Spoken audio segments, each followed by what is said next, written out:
Hi guys, welcome to the channel. In today's video, I'm going to show you how you can calculate net present value in Excel. Before getting into this video, must subscribe to our YouTube channel and click on the bell icon.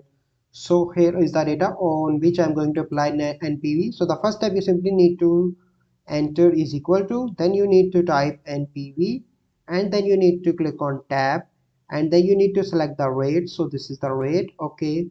Then you need to hit comma and then you need to enter the value 1. So I'm going to enter the value 1 from here. So this is the value 1, okay. Then you need to enter the last value, so I'm going to enter semicolon and scroll it down to select all the data, okay.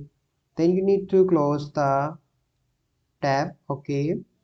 Once you close the bracket, then you need to hit plus and then you need to enter the original value and then you need to hit enter again. So this is the NPV.